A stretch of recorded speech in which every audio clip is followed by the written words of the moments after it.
Ladies and gentlemen, welcome back. Welcome back. I wanted to just jump off right away and thank everybody for watching last week. Our interview with Kenny Anderson was a smash hit. It was our #1 video that we've had the entire 71 shows. This is 71 now, so Kenny was 70 of all 70 shows. Pete, tell me what you thought about the interview.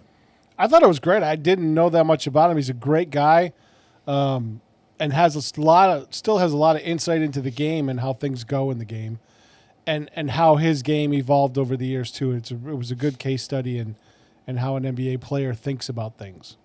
It really was my pleasure and honor to coach him, but then also to follow his career as well and to watch it and to watch him grow as a person, as a player, and now see him as a family man, as a dad. I just think it's full circle. And to do the interview the other day, I thought was really almost cathartic. It was just such a good feeling to it.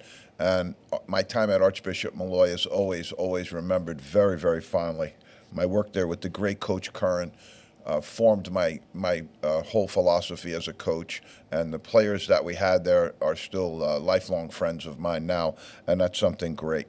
All right, Pete, so we're going to start off with a little bit of a NBA Feed 'em Fish here. We've got some information coming out of the Golden State, and now I see why they call it the Golden State, because they have re-extended Steph Curry's contract to make him the first $60 million man in the NBA. So he has now cracked the ceiling into the $60 million, 1 year, $62.6 million. It extends all the way through 27 now with the Golden State Warriors. A couple of other signings that were done. TJ McConnell with the Pacers, an absolute spark plug for the team last year in the playoffs, a really, really solid pro right about in this part of his career. Signed 4 years for $45 million. Good number for the Pacers, I think. It gives him an extra year. And some of these are extensions, so they give him an extra year. So now he's signed for 5 years, and that'll be good for the Pacers, good for him. He's averaging, in the regular season, he averages 10.2. In the playoffs, he brought it up to 11.8 and made some unbelievably big shots in those series that helped the Pacers advance. Okay, so pretty good signing there. Ivica Zubac from the Clippers as well, 3 years, $58.6 million. That's a good number. 11.7, 9.2 though. He's almost a double-double, and right now, if you average a double-double in the NBA, you're going to be a big-time millionaire. In his career, he's 9.4, 7.2. Not that bad at all. Okay, so we've got a couple of injuries to report here as well. G.G. Jackson of the Memphis Grizzlies. This one's going to sting a little bit for the Grizzlies because had a sensational rookie season. They were expecting big things with him. Pair it up with the return of John Morant and also the emergence of Zach Edey as a top rookie prospect. I think that one hurts a little bit. He broke his foot. Going to be out for a little bit of time. It also involves the S word, which coaches never like to hear, which is surgery. Okay, LeBron and Bronny must have had a sit-down at some point in the house. I'm not sure where it took place, over dinner, in a restaurant in L.A. somewhere. But he also said, you're not going to be able to call me Dad. I saw that headline. When we're out there playing, you're not going to be able to call me Dad. I don't know. I would think somewhere, maybe in the, hey, Dad, I'm open. You know, that would be awesome to hear in the NBA. Well, we're going to talk about LeBron a little bit. He's the only player to play as a teenager and as a 40-year-old. Unbelievable. 18 and 40 years old. He is chasing a milestone this year that if he puts up the same amount of scoring and average the same amount of number that he did last year, he's going to eclipse this easily with about 600 points to spare. But he is chasing, and this is rare, Pete, and it's not only rare, nobody's ever done it, but it's rare air, because I don't know, I'm going to give you a little bit of understanding about how rare air it is in a second, but LeBron James is chasing 50,000 points in his career, in his NBA career. That is absolutely astounding. He needs 1,364 for any of you people out there playing the daily number. He needs 1,364 in order to eclipse that number, and it looks like if he stays on track, he's going to do it maybe 2/3 of the way through the season. All right, as a 40-year-old, that's unbelievable. He was also the first player to pass 40,000, and that certainly, those logistics, those data points obviously put him into the conversation about the GOAT. No question about it. I don't have a problem with him in the conversation about the GOAT. I don't think he is the GOAT, but he certainly belongs in the conversation. Okay? Here's the difference. He's in the conversation for this. Yeah, I mean, for sure.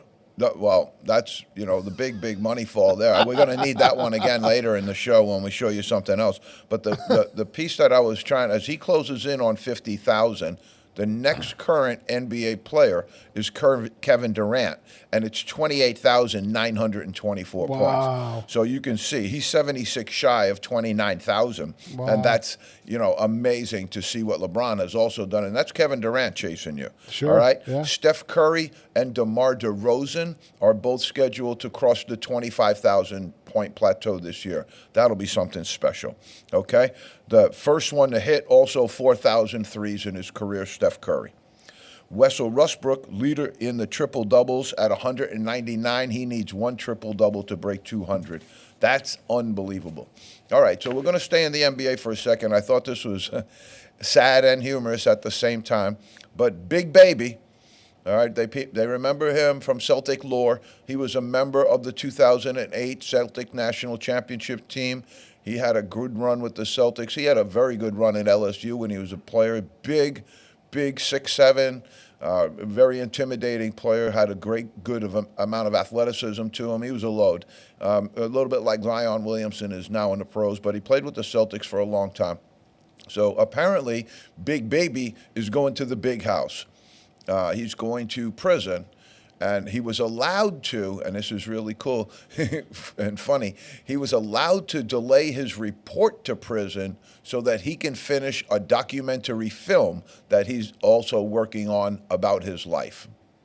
And his lawyer, I'll walk you through a little bit of what happened, his lawyer said that the movie will be essential in helping him pay restitution that he owes for some of his malfeasance. All right, I'll walk you through what happened. All right, the NBA has this thing called a health and benefit welfare program. Yep. And Big Baby apparently abused that program to the tune of $5 million. By his own admission and volition, said that when he stopped playing basketball, he just kind of lost himself. Basketball was all he knew. He does owe $80,000 in restitution. As I said, he played at LSU, was on the Celtics, Magic, and Clippers, and was a really, really talented player. No question about that. Sad to see it go down like that, but he seemed to be understanding of what he had done wrong, ready to pay his price. He got a 3-year, 4-month sentence. Well, hopefully he'll get some good behavior and cut that down, because I think he has value and can be an addition to some of the young people out there and might be a good message for some of them as well. The NBA schedule is rapidly approaching, but before we do that, there's been a whole lot of controversy over on the WNBA side about our young friend Caitlin Clark. And we are still just in amazement of the level of criticism that has been hurled at her, given the amount of impact that she's had for the league.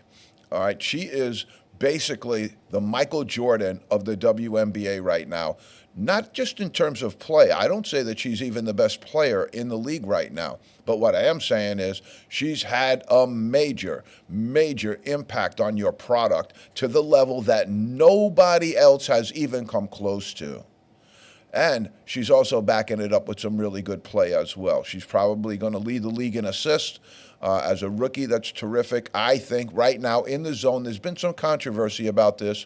Cheryl Swoops had an oops, and a whole bunch of the other ladies over on ESPN had some problems with Caitlin Clark as far as, what level and how good was she and all the other stuff. She's absolutely Rookie of the Year.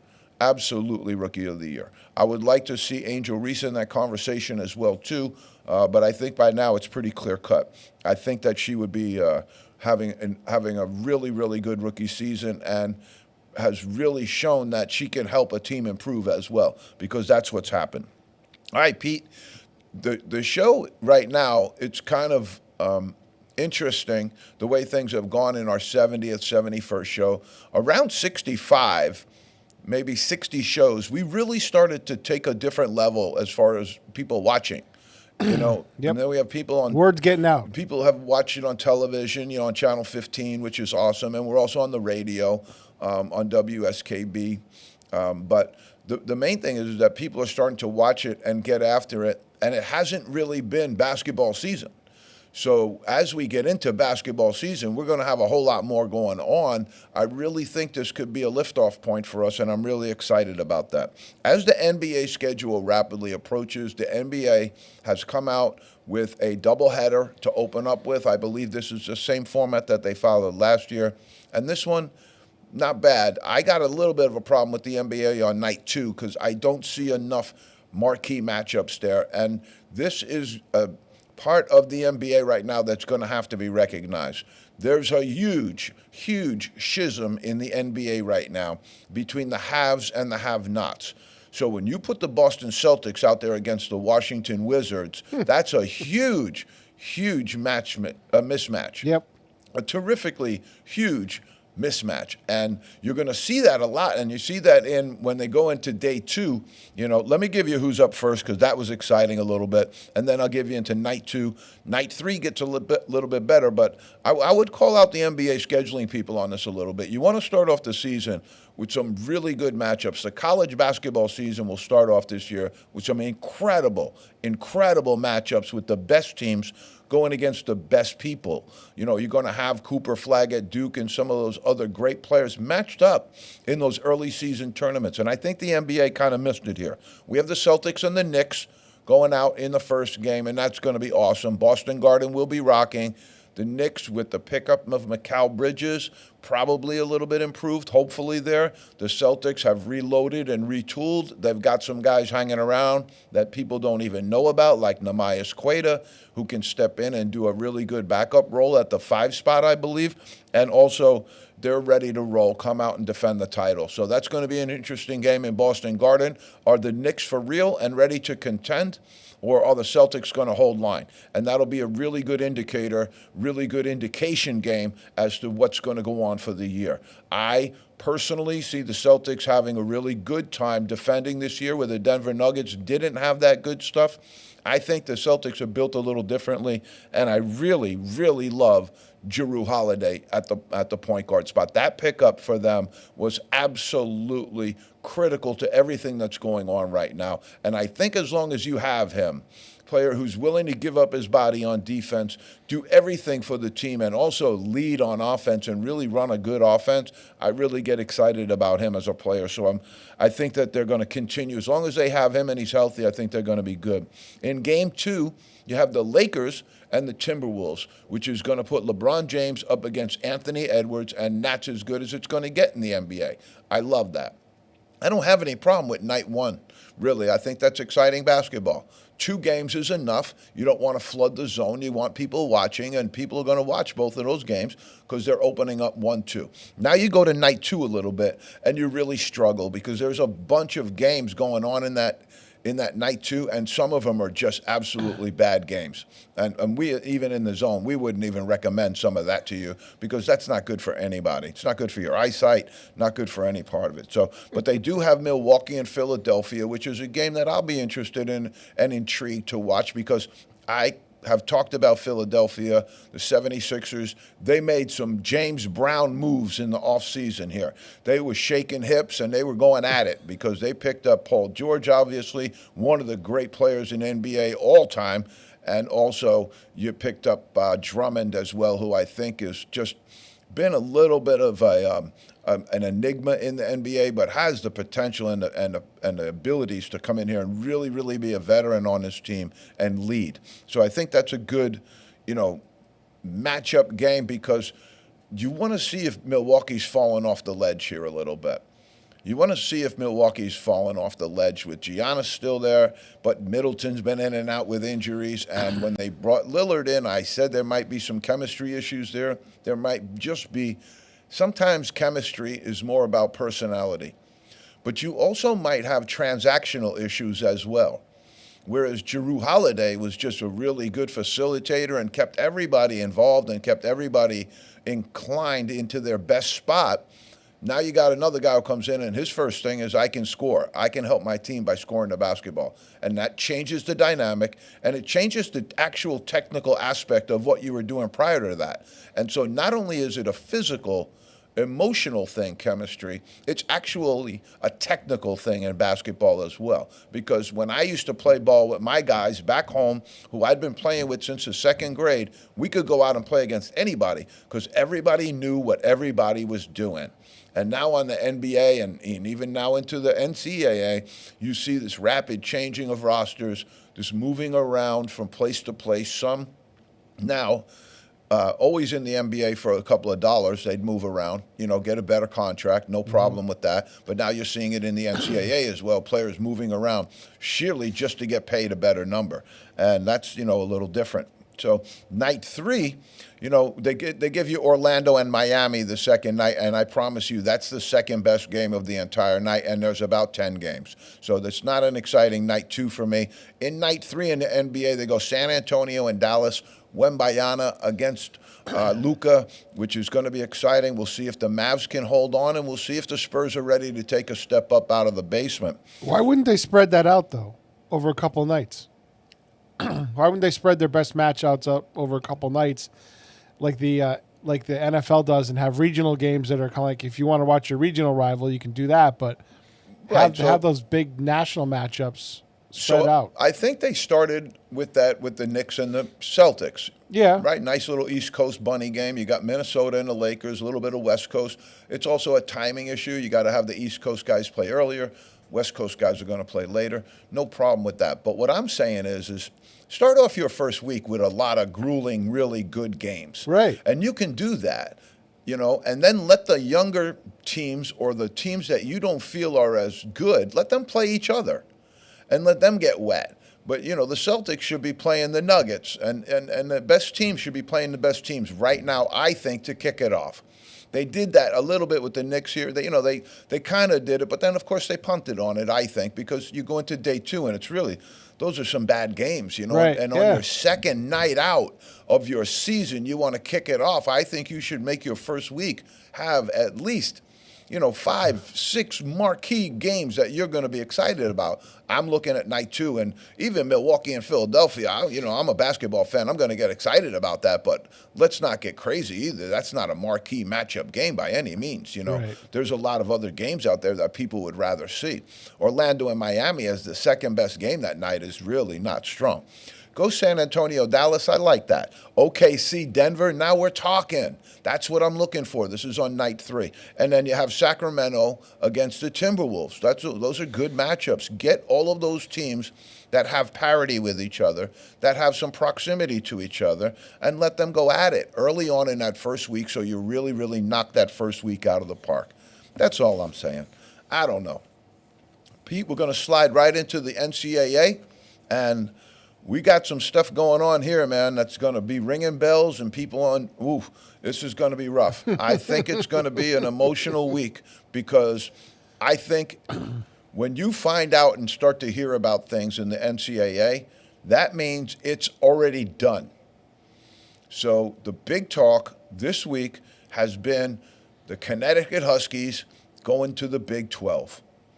That's been the big talk. Leaving the Big East, going to the Big 12 because for some reason, some unknown reason, the people down in Connecticut believe that they can get their football program up to a level of the Big 12. They've been trying that for 30 years. That's been going on since Moby Dick was a minnow and Rin Tin Tin was a puppy. No question about it. But right now, we've talked about this on the show, Pete. They're flexing muscles right now, and either you flex with the big guys or you're going to get snuffed. And so you're seeing it with UMass making a decision that's a complete head-scratcher to go out to the MAC conference and play with Toledo, Akron, and all these places in Ohio and all these other places. That has nothing to do with UMass. Zero. And so you took every single one of your sports, other sports, isn't named football, and subjected them to a league that's going to be bad for recruiting, it's going to be bad for your attendance, and it's going to be bad for your television viewership. That's what that's going to be. But you did it for football. Now, the Big 12 is a different story. The Big 12 is the biggest conference right now going on in the entire country. and you have the SEC right there. You have some others. We actually have a listing of them, but that's the talk right now. And here's what I wanted to say and I think it's already done. This is what I say because you're hearing about it. And so when you're hearing about it, that means it's already cooked up. It's already done. You can't say, because when you have a team leave one conference to go to another conference, there's millions of dollars. They don't even mention it anymore, but there are millions of dollars that fly around. UConn would need to pay the Big East to get out. And then they need to pay the Big 12 to get in. Millions. This is coming, again, but off a program that by the accounts that we saw and reported on our show, they lost $30 million last year. Rutgers lost $50 million. They went to the Big Ten. Something doesn't add up. It doesn't. It doesn't add up. But that's where the whole conversation is right now. UConn to the Big 12, and I think it's already done. And I wanted to break it down. You lost last week 50-7 to Maryland.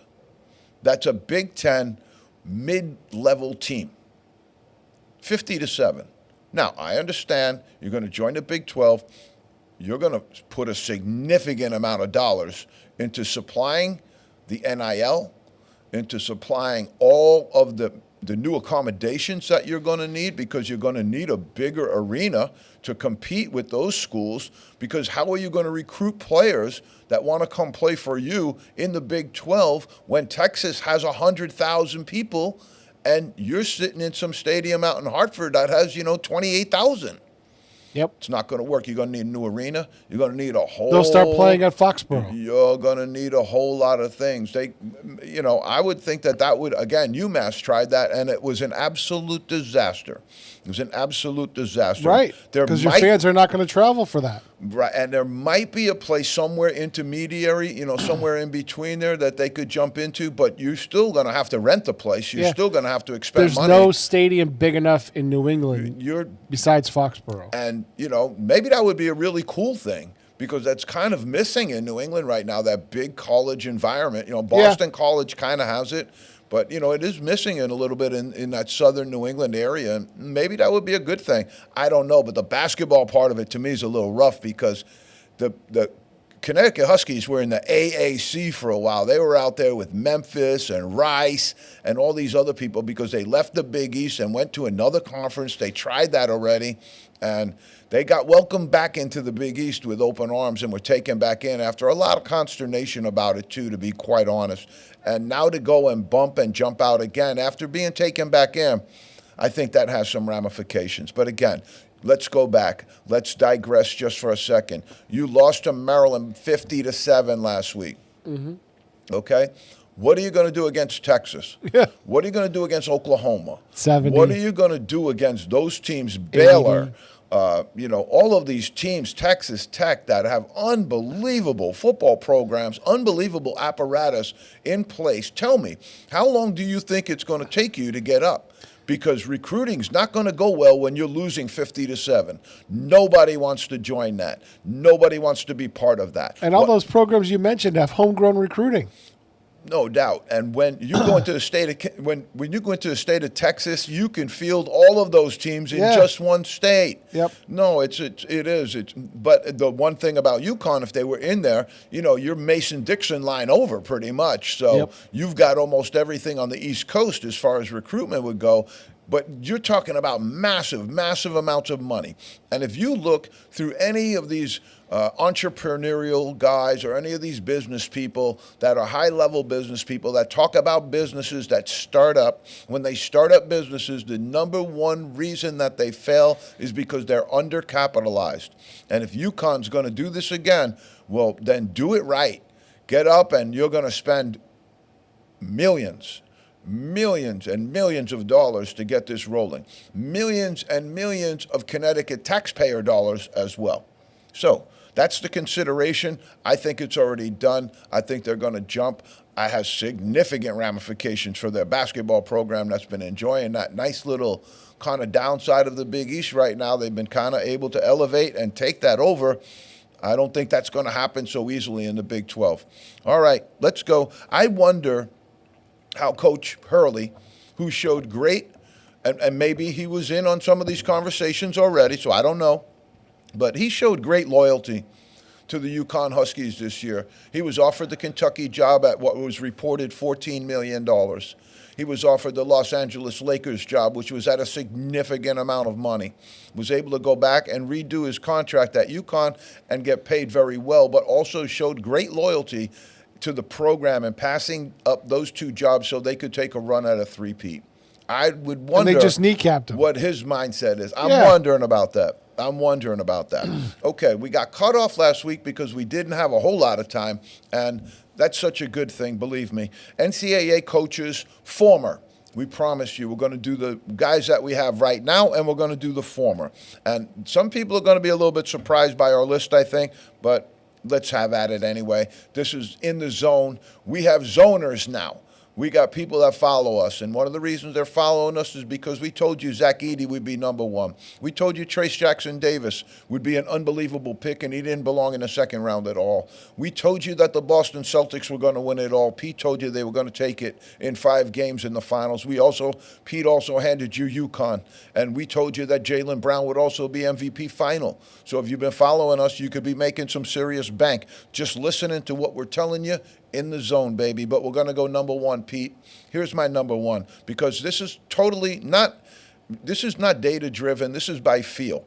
And when I watched this young man, well, he wasn't a young man then, but when I watched this gentleman coach his team, I watched it, and it just looked different than all of the other coaches' teams. It looked just different, and it was an amazing, most beautiful thing to watch, almost as a conductor who was conducting a symphony. Pete Carril is my number one coach of all time. Princeton Tigers, he's my number one guy. The curmudgeonly Coach Carril at Princeton, you didn't want to see him. You didn't want to see him. When I was an assistant coach, I was tasked with preparing a scouting report on their team, on the Princeton team, and they were loaded, really, really good team, a veteran team that had bought into everything they were doing, and I was like, oh my God, how are we going to prepare for this? You don't prepare for this. You're just trying to survive it. John Wooden at UCLA, number 2. I loved Coach Wooden. What they did, those UCLA teams when I was growing up were unbelievable. And go back, look at the record. And a lot of people say about Wooden that, John Wooden wasn't as straight up as everybody thought, that he might have been.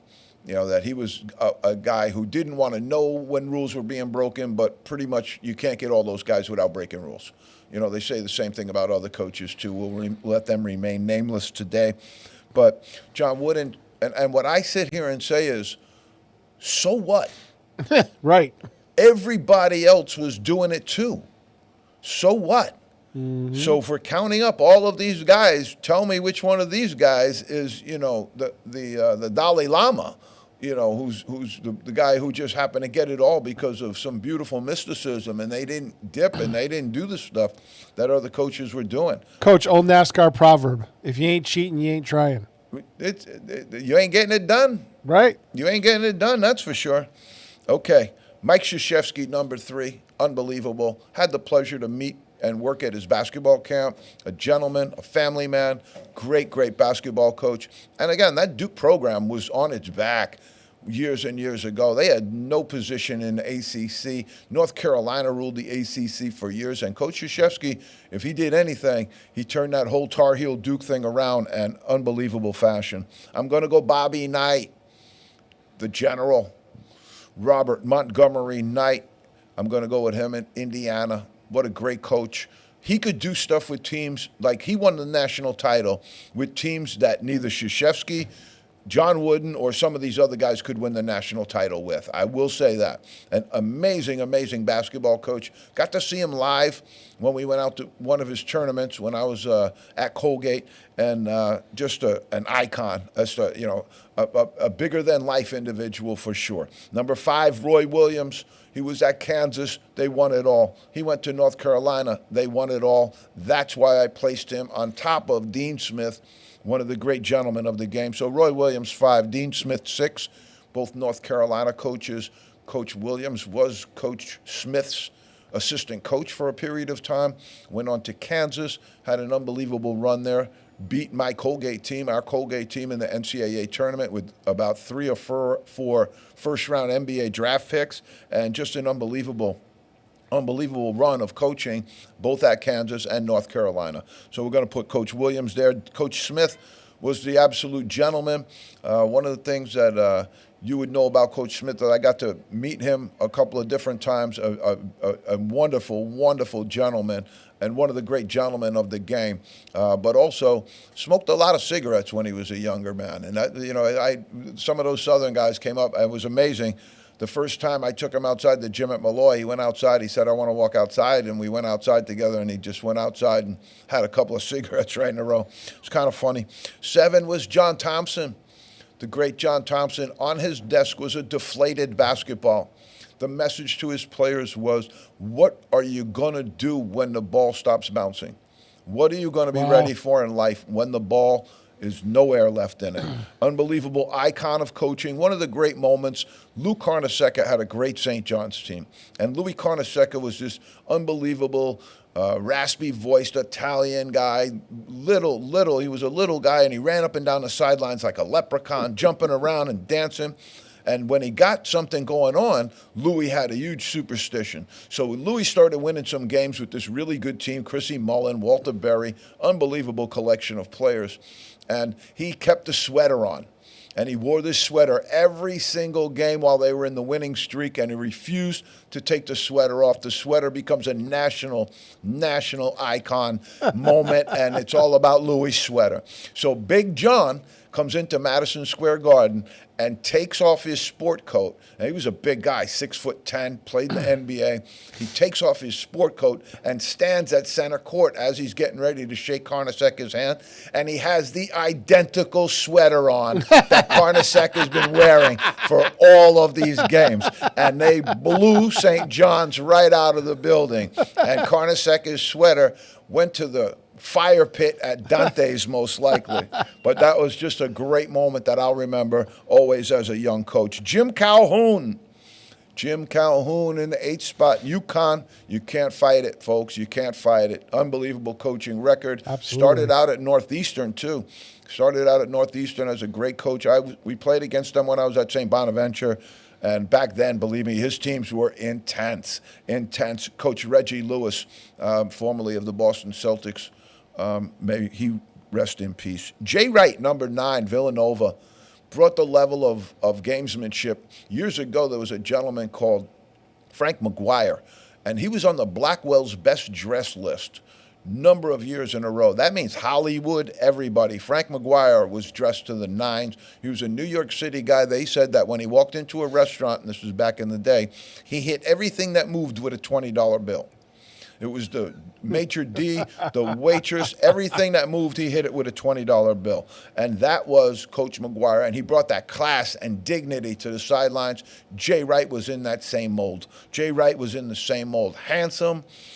What an unbelievably beautiful suit that he would have on, and just walk the sidelines calm with a great demeanor, and really, really a good guy, too. Raleigh Massimino, number 10. I don't think there's a lot of people that would have won the national title with the team that Raleigh Massimino did. And every single night out against his teams, you had a tough out. Tom Davis, Boston College, Iowa.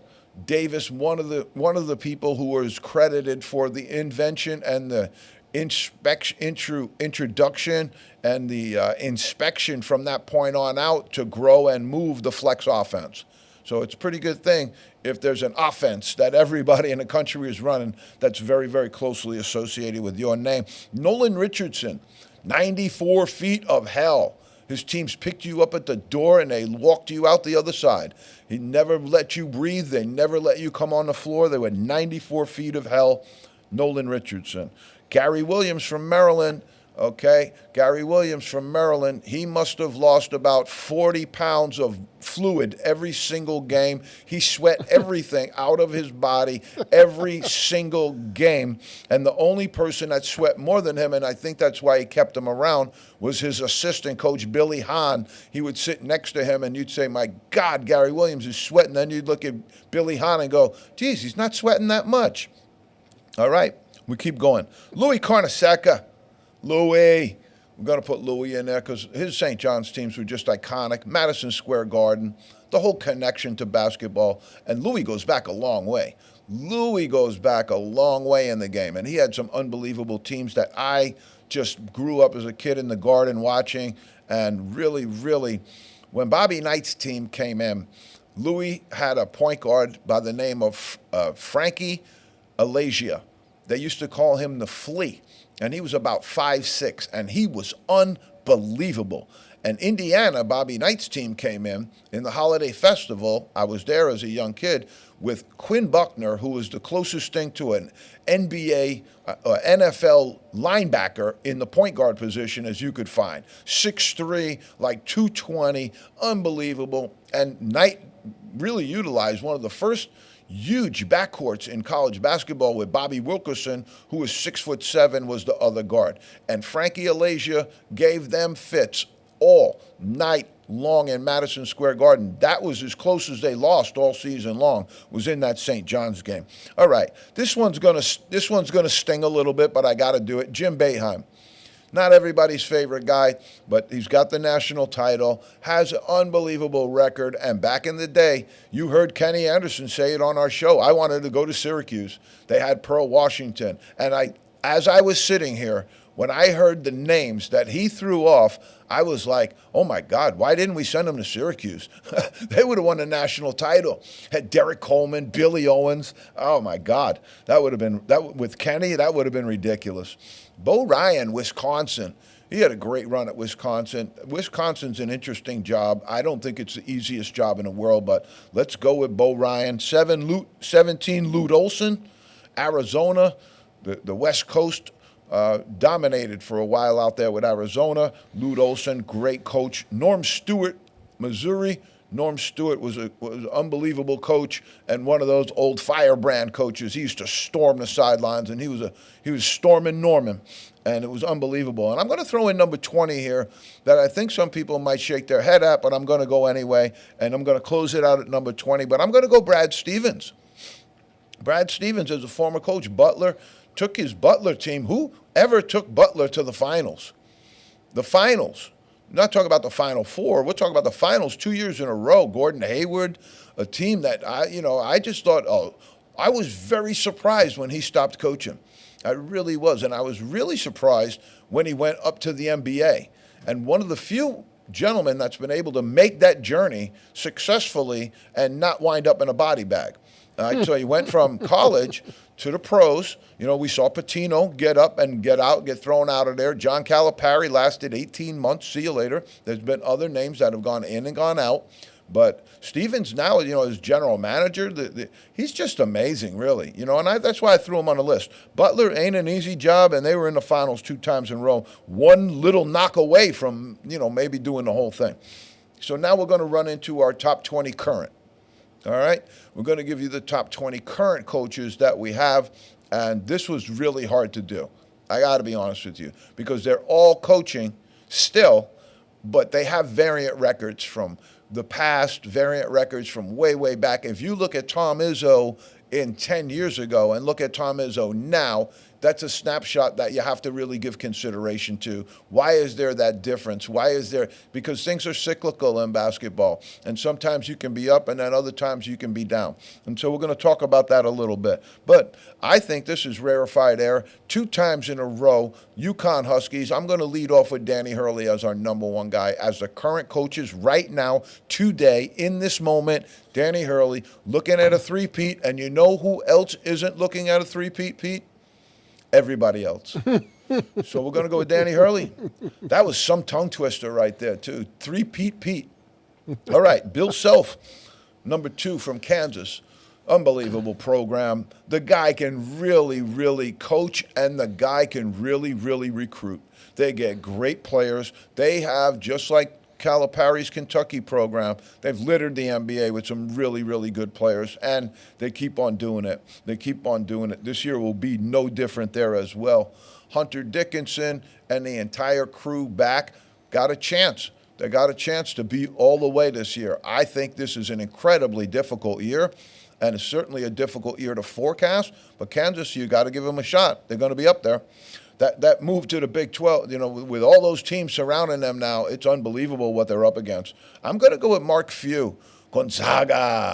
I love to say Gonzaga because it drives my wife crazy. So the things that drive our wives crazy, Pete, you're engaged. You have to learn that. When you got a few things that drive your wife crazy, you keep using them, and you keep going to them, and you keep hammering them home as much as you can. All right, so Kelvin Sampson, number 4 at Houston. Mark Few, Kelvin Sampson. That was a tough one. I really love Kelvin Sampson, what he's done. Mark Few's numbers are ridiculous, though, for years and years and years. Kelvin Sampson's hopped around a little bit. He's found a beautiful home for himself at Houston. And I think Kelvin Sampson might be a guy that could possibly jump from the college ranks to the NBA and draw a good amount of respect in that locker room. I think he's a little bit older right now, but he could, at any time, I think he probably could have pulled that off. Nate Oates, Alabama. You're into the Hurley connection again. Worked for Bobby Hurley, and now you have Danny Hurley up top. He's got this Alabama program pointed in a direction that it hasn't been in ever. All right, they've been a football school for a really long time. They've had, with some good coaching back in the day, they've had some really good coaches, but never really able to eclipse what they're doing right now with Coach Oates. Unbelievable. I got him number 5. Number 6, and this could easily go a little higher, Matt Painter, Purdue. Ran them up to the finals last year, losing to UConn, but his program has been dominant. And when he said that none of the players in his program this year had been at a loss on the road, that the court hadn't been stormed, that to me just really kind of knocked me for a loop. Unbelievable record of accomplishment. Matt Painter. I'm going to go Greg McDermott from Creighton. We talked about him on the show as the greatest offensive mind we think in the game right now. One of them, certainly one of the greatest offensive minds in the game right now. But I want people to just close your eyes for a second and think Creighton. All right? Nebraska, out in the middle of nowhere, and they get good players. They're getting players to go there, and that's an unbelievable accomplishment to their assistant coaches. They have Coach Derek Kellogg out there from UMass, and they're doing really good things. But that combination of two things is what keeps you rolling if you want to keep a program rolling. You got to recruit, you got to retain, and you got to be able to coach. And that's a little bit more complicated than people think. I'm going to go Tony Bennett, number 8, Virginia. One of the only people, he was the first number 1 seed to lose to a 16 seed. Came back the next year and won the national title. He's been up and been in the mix in the ACC. He can coach. His dad was a great coach. Good people, and they got a great staff down there. My guy Larry Mangino is down there on staff. Believe me, he knows the game. He knows his X's and O's. TJ Otzenberger, Iowa State. They're poised to be back in the Final 5 this year. They're poised to be back in our top 5, top 10 this year for sure. Right now, they have great players coming back. They've got it going on. But again, let's go through the same exercise we just took you through. All right, close your eyes. You're in Iowa, okay? Not a lot of basketball players around for miles and miles and miles. They've been able to bring in Tamim Lipsey, who's one of the All-American candidates they have right now, and they are on fire as a program right now. To think that they would have a better program than Iowa is really, really something to look at. It's amazing. All right, we're going to go with Shaka. We're going to go with Shaka next. Shaka Smart from Marquette. Great coach, good coach, solid program. He's built it. Seems to have found a niche in Marquette, where it's strictly a basketball school, and kind of struggled in that niche at Texas, where Texas is completely a football school. So that little part of it, it's interesting. All right, Scott Drew from Baylor, amazing coach. Right now, I've said this to you folks, and I'm going to say it again.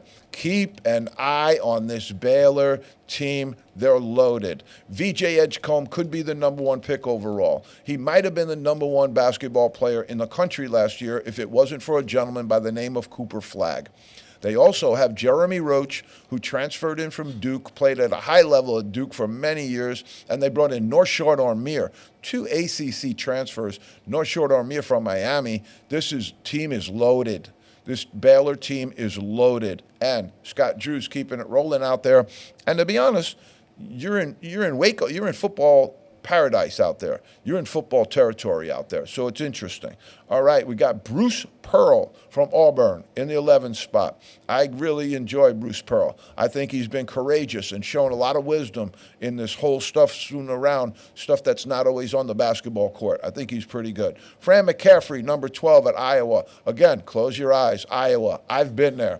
I've played there. Great home court arena, like Creighton, great home court arena. You have that. But again, you don't have a basketball player for 500 miles within your campus, most likely. All right, let's go Brad Underwood at Illinois. Coach Underwood probably a little bit higher maybe, but, this is a really stacked list. There's some great coaches on here that are unbelievable, unbelievable. And so we're going to go with Coach Izzo from Michigan State. He's just slipped his program a little bit, but his record of accomplishment is unbelievable. Next, we have Tommy Lloyd from Arizona, West Coast. He was an assistant coach at Gonzaga for many, many years with Coach Few. Now has his own program over at Arizona, and they are dominant in that West Coast. And with some of those other programs that have now skipped out and joined some of the other conferences like the ACC, I think you're going to leave Arizona out there a little bit by themselves, and they're going to be able to really, really dominate.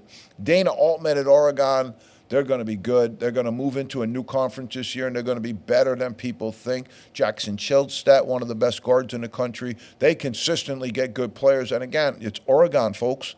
It's Oregon. There's not a lot of talent in that immediate area, and they do an unbelievable job. 17, Rick Barnes. I would probably have him higher, but this is, again, a stacked list. Rick Barnes is, right there. 18, Mick Cronin, UCLA, really, really good coach. 19, I got Rick Pitino way, way down on this list because I just haven't seen that buoyancy that St. John's paid him for. And I'm going to go Randy Bennett last. I think we might have even had 21 coaches there. I'll have to go back and count that. All right. NCAA. College basketball road records. I wanted to put this down because people just don't understand how difficult it is to win on the road. Now, this is since 2020. Okay, 2019, 2020, versus ranked opponents on the road. So your opponent was in the top 25. You went into their building, and these are the records of the top 20 teams in the country right now. And I'm going to run through them. I'll give you the top 10. Maybe we'll get to the top 20. We'll see. Houston at 4-3. The Houston Cougars, 4-3. That's unbelievable. On the road against top 25 programs that are ranked. Unbelievable. Baylor, 8-8. Gonzaga, 4-4. That's not bad. Now, that's 3 names. Nobody else is 500 or better. Wow. In these games. Nobody. And some of these are going to shock you. That's because there's too many cannolis. No, it has a lot to do with it, Pete. It really does. It really, really does. You gotta, you have to temper that. You don't want to go crazy, but you do. If you get fat off the cannolis, it's not easy to respond. But you're going to look here and you're going to say, okay, Purdue 7-8, all right? But they had 15 opportunities. That's where Houston had 7.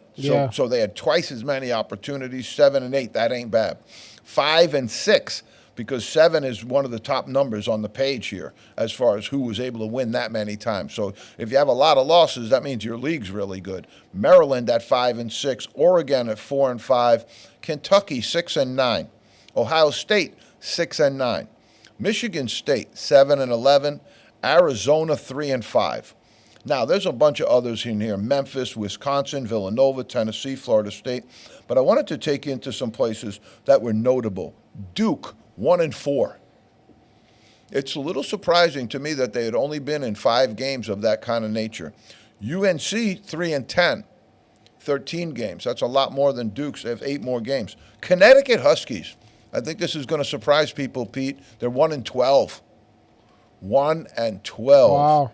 Yep. And Notre Dame, The Notre Dame Fighting Irish, man, their program is taking the skids, and I don't know how they're going to get back to it, but they're 0-12. 0-12. All right, let's go through some of this because we got it. We're going to push some of the other stuff off. But Blue Ribbon Report, very good report. It has preseason All-American teams out, and we wanted to give them to you. First, second, third, and fourth team are out, and I think they did a decent job. I don't want to, be too critical. There were some things that I thought they could have moved around. There were some people I thought that they missed, but let's run through them for you. Hunter Dickinson, aforementioned, out of Kansas. They're expecting big things out of the big man. He's got to toughen up a little bit. I'll just be frank and honest. He's got to toughen up a little bit and get more physical around the basket. Alex Caraban from Connecticut. On the All-American first team. That's an unbelievable tribute for Alex Caraban for the Huskies program. Really, really good stuff. R.J. Davis, we talked about him as our Player of the Year candidate from North Carolina. Averaged 21 a game last year. This team's going to rely on him to do more scoring this year. It'll be really interesting to see what that does for his whole package here. You could see his numbers go up significantly. Caleb Love, the North Carolina transfer, now at Arizona, doing really good stuff out there. And Arizona, when they heard that he was coming back, I think they had a little bit of rejoicing out there in Arizona because he can go. Caleb Love can light it up, and now he's matured, grown into a really, really solid shooter of the basketball, and I think he's ready to lead out there. Mark Sears from Alabama closes out the first team, and there's no question about that. Mark Sears is a first-team All-American. Alabama, Nate Oates, they got it rolling out there, folks. They got it rolling out there. Second team, Johnny Broome. I really like Johnny Broome, folks. I like this Auburn program. Johnny Broome returned. He's 6'10". He's going to dominate. He's going to be one of the best big men in the SEC. Cooper Flagg from Duke. That's a second round, a second pick, second team pick for the Duke Blue Devils, Cooper Flagg, and he has yet to play a game in college basketball. That's quite the accomplishment right there. Wade Taylor IV out of Texas A&M. He's what they refer to in the coaching business as a bucket. He puts the ball in the bucket. Again, another guy who averaged over 20 points a game last year. Zakai Ziegler from Tennessee. I just didn't see this at the second team. I really didn't. And they have Braden Smith from Purdue, who I like very much. He's a point guard, does a lot of really good things, but I thought that was a little too lofty for Mr. Smith as well, especially when you see some of these guys on the third team that I really, really like. I love Ryan Kalkbrenner from Creighton. I think he's going to have a monster year this year. Graham Ike from Gonzaga, another gentleman who's going to have a big, big year. That Gonzaga team is loaded, folks. Robbie Avila from St. Louis, formerly at Indiana State. Kareem Abdul-Jabbar, they call him. Juwan Roberts from Houston. I don't know. L.J. Cryer, Juwan Roberts. Houston's going to be really, really good, but L.J. Cryer might be the guy there. Tamim Lipsey, aforementioned Iowa State. Tamim Lipsey closes out the third team. Now we give you our fourth team, and to close it out, Oumar Ballo. I think this guy's better than fourth team. He went to Indiana. He's one of the guys that got away at Arizona. I just still shake my head at that whole picture because I don't see Arizona getting muscled NIL-wise to anybody. And Indiana brought in a bunch of guys that they had to pay, and they have some guys in there that are going to be, payroll guys, on the high end. And I don't know how they got muscled, but they did. So let's give you the fourth team with Ballo. Great Osabor going out to Washington. Huge things expected out there. They got some new stuff going on out there. Let's see if he can get them going. But that was supposedly a big, big NIL number that dropped on that one. You got Yaxel Zezbak from UAB. I guess so. I don't know. Renderberg, I don't know. Hunter Salas, Wake Forest, yeah, for sure. No question. And L.J. Cryer from Houston closes out the team. Unbelievable. So we're going to give you right now what we consider to be the top conferences in all of college basketball right now. And if you look at some of the conferences and how their alignment with their football program goes, I think you're going to start to see some similarities. You're going to start to see the way this whole thing is shaping up is the big power conferences with the big football programs are also now going to be dominating college basketball as well. The Big 12 is number one, absolutely without question. Yep. I'd throw the SEC in at number two. Very, very solid conference, and there's a lot of really talented basketball players in that conference. You could even see the national champion emerge from that conference, no question. And they have some great big men over there also. Alabama has Cliff Amorie, and also you have Auburn, Johnny Broome. So the SEC's loaded. ACC number three. They have so many teams in there right now that it's, some of them are on the rise, some of them are on the demise, but there's going to be some movement, there's going to be some shaking, but it's still the ACC. I think Duke's going to be very good. I don't think North Carolina is going to be as good as everybody projects, but I think they'll be very good. I think Pittsburgh is going to be the surprise team in the ACC this year. The Big Ten, they got elevators going on in the Big Ten. Who are the elevators? Rutgers. I see Rutgers on the move with Dylan Harper and Ace Bailey. I see that happening. I think you're going to see Indiana rise as well, too. They got a really good lineup right now. And again, as we said before, we're hopeful because if not, they're going to be in a coaching situation down there. Number 5, the Big East.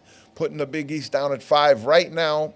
Years ago, they probably would have been 2, maybe 3. But UConn has just completely eclipsed everybody in the league. And right now, some of the teams there that, what do you know about the Big East, Pete? They don't play football. Yep. And I think you're going to see this impact them. 6, Mountain West. Really good teams out there. More teams out there than the WCC. WCC, you got Gonzaga, St. Mary's, some other pretty good teams out there. But the Mountain West, I think, is a little deeper. But you could switch that either way. You could go WCC 6 and Mountain West 7. Flip it any way you want. Number 8, the American. People had them a little bit down further. I think the American's a really good conference. That's really, really loaded. And I think Memphis is one of the teams that's going to be a surprise team this year. They just cleaned out their entire coaching staff, but I think Memphis is going to be good. All right, so you got the Pac-12, and I'm going to close out at number 10 with my own hometown favorite, the Atlantic 10. All right, we're going to run through the Big Ten, and we're going to close the show here for you, Pete. We've got the top 25 players in college basketball. We'll hold that for next week. It's already done. It's already in the can. We're all set and ready to roll, but we're just running out of time because there's just so much stuff going on in the game. Really is. It's amazing. All right, so here's your Big Ten top 10.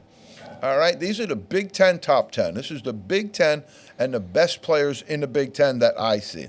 All right, so we like Braden Smith a lot. Purdue, I thought he was a little too high on the second team with Blue Ribbon, but Braden Smith was the go guy for the Purdue team last year that went all the way to the finals. He's going to have another good year. They have a very, very solid team. They're bringing in another 7'5" kid. I don't know if he'll be as ready as Zach Edey was last year, but we're going to go ahead. Number 2, Dylan Harper. Rutgers, this young man is a bucket. He can score, he can shoot. The people in Jersey are going to love this young man. Umar Ballo, Indiana, he's going to be huge out there, folks. I just still don't know how he got out of Arizona. Dawson Garcia from Minnesota, keep an eye on this guy. He's going to be on our draft board. I like his game a lot. Jacoby Gillespie, Maryland. Very, very solid. There's going to be a lot of stuff. I think Maryland, I didn't mention them in the Big Ten, but I think they could be buoyant as well. I think with Derek Queen, Julian Reese, and now having, Jacoby Gillespie, I think they're going to be able to rise. And I like Kevin Willard as a coach. I always have. Malik Renaud from Indiana. This is the guy that's going to make them go. They're going to go with Renaud, but they got Mackenzie Mabako. They now have some really, really Umar Ballo. They got an unbelievable lineup. If they don't finish in the top of the Big Ten, they're going to be in trouble. Great Osabor. This is Washington moving into the Big Ten now. Great Osabor is going to be a force in that league. No question about it. Again, Oregon moving out of their conference into the Big Ten. Jackson Shellstat, one of the best guards in the country last year. He's back. He's ready to go, and I think he's going to be terrific. Bruce Thornton of Ohio State. He's solid. He's going to be their guy. They're really going to have to push, I think, though, to get up to the top here. And also you have Illinois with Kasparas Jasionis. Pete, that's the hour. We're out of time. Again, we crashed it last week, folks, with the viewership. Do me a favor, and let's turn this into a Fabergé organic commercial. You tell two people, and then they'll tell two people, and everybody tells two people, and we're going to bang in a zone right up to the top of this thing. Thanks again, folks. We'll see you next week with a whole lot more.